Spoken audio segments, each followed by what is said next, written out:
안녕하세요. 5월 26일 수요일 한 절 한 끼입니다. 오늘은 출애굽기 22장 1절부터 15절까지의 말씀을 보겠는데요. 일종의 손해배상에 관한 규례가 소개되고 있습니다. 사례별로 보면 크게 세 항목으로 나눌 수 있는데, 오늘은 첫 부분에 나오는 1절부터 4절까지 어떤 사람이 소나 양을 도둑질했을 경우에 어떻게 처벌하고 배상할 것인지에 관한 내용을 통해서 하나님의 뜻을 찾아보도록 하겠습니다. 소나 양은 그 당시 아주 중요한 재산 목록이었죠. 하나님은 다른 사람의 재산을 훔친 도둑질한 죄를 아주 중하게 처벌하라고 명하십니다. 1절 말씀을 보겠습니다. 사람이 소나 양을 도둑질하여 잡거나 팔면 그는 소 한 마리에 소 5마리로 갚고 양 한 마리에 양 4마리로 갚을지니라. 소를 도둑질하면 5배, 양을 도둑질하면 4배로 갚으라고 명하십니다. 대부분 피해를 준 만큼 되갚거나 아니면 조금 더 보태서 갚는 것이 일반적인데, 이번에는 언뜻 보면 배상 수위가 과하다 싶을 정도로 느껴지죠.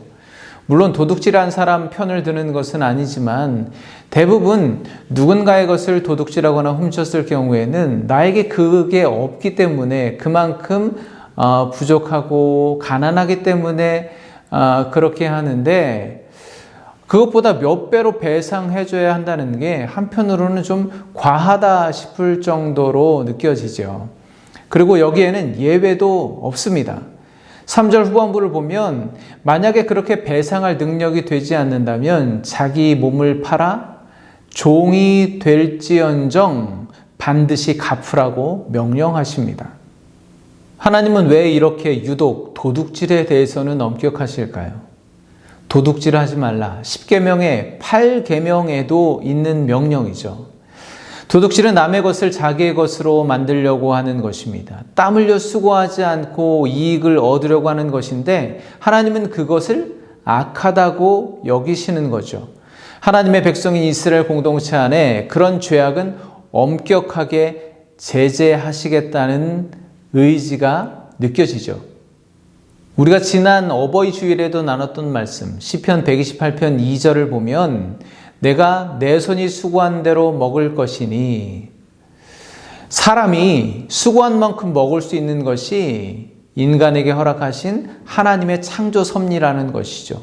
그리고 그것이 하나님의 복이고 형통이라고 말씀하고 있습니다. 그렇게 본다면 무엇보다 귀한 하나님의 복은 하나님의 말씀대로 사는 것입니다. 물론 우리는 하나님의 말씀대로 살면 더 큰 물질과 건강과 보장된 미래와 높은 자리를 주실 것을 기대하지만, 늘 그렇지만 사실 하나님의 섭리대로, 하나님의 말씀대로 사는 것 자체가 복이라는 것을 분명하게 말씀하시고 우리는 그것을 잊지 말아야 하겠습니다. 그 말은 우리는 날마다 하나님의 복을 선택하고 누리며 살아갈 수 있다는 것인데요. 그런데 하나님을 믿는다고 하는 우리 많은 성도들이 과연 그렇게 하나님의 말씀대로 사는 복을 날마다 택하며 살아가고 있는지, 혹시 나의 소견에 오른 대로 세상의 복을 추구하며 살아가고 있는지 한 번쯤은 돌아봐야 할 것 같습니다. 여러분, 오늘 말씀을 반대로 뒤집어서 생각해 보면 하나님의 말씀과 섭리를 떠난 삶은 죄라고 할 수 있는 것이죠. 오늘날 우리 주변을 살펴보면 내가 수고하지 않고 남들이 애써 피땀 흘려 이루어 놓은 것을 빼앗아 차지하려는 사람들이 얼마나 많이 있습니까? 물론 그것이 겉으로 대놓고 강탈하고 도둑질하는 것일 수도 있지만, 겉으로 보기에는 아주 합법적이고 정당한 방법으로 남의 것을 빼앗아 차지하려는 사람들이 참 많이 있습니다. 제가 구체적인 사례를 말씀드릴 수는 없습니다만, 이건 분명히 도둑질은 아닌데 무언가 선하지 않은 것 같고 그리스도인으로서 옳고 그름을 판단하기 애매한 어려운 것들이 참 많이 있잖아요. 그래서 가끔씩 성도님들이 저 같은 목회자에게 목사님 이렇게 하는 게 맞나요? 라고 질문하는 경우가 있습니다. 그런데 그걸 구체적으로 대답해 줄 수 없는 상황이 있습니다. 저 같은 경우는 대답해 주기 참 곤란하더라고요. 네, 저처럼 대답을 해주지 않는 불친절한 목사가 있는데 여러분들은 그 기준을, 답을 어디서 찾으실 수 있겠습니까? 저는 오늘 말씀, 오늘과 같은 사례를 보니까 떠오르는 사람이 있습니다. 누가복음 19장의 삭개오가 떠올랐습니다. 그가 예수님을 만났을 때 이렇게 말하죠. 내 소유의 절반을 가난한 자들에게 주겠사오며 만일 누구의 것을 속여 빼앗은 일이 있으면 내 갑절이나 갚겠나이다. 바로 오늘 1절에서 말하고 있는 규정을 적용해서 말하고 있는 것입니다. 당시 유대 사회에서는 세리들이 죄인 취급을 받았습니다. 그건 아마 자기 사리사욕을 채우기 위해서 로마와 결탁하고 동족들을 고통스럽게 만들었기 때문인 것 같은데요. 그런데 그렇다고 오늘 본문의 사례처럼 그가 직접적으로 도둑질을 하거나 강도짓을 한 것은 아니지 않습니까? 다만 정당하지 않은 방법으로 남의 것을 취했습니다. 율법에 의하면요, 이런 경우 그것에 5분의 1을 더해서 갚아주라고, 배상하라고 명시되어 있습니다. 그런데 그는 오늘 본문의 규례에 준해서 갚겠다고 고백하고 있는 것이죠. 왜 그러는 걸까요?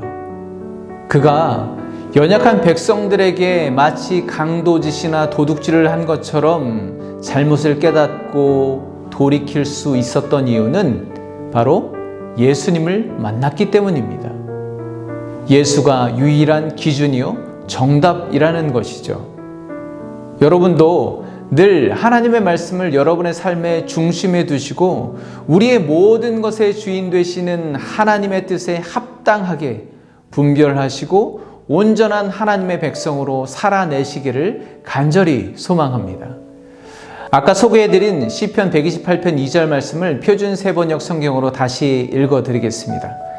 내 손으로 일한 만큼 내가 먹으니 이것이 복이요 은혜이다. 아멘. 그렇습니다. 내 손으로 일한 만큼 베풀어 주시는 일용한 하나님의 은혜와 복을 누리시기를 간절히 바랍니다.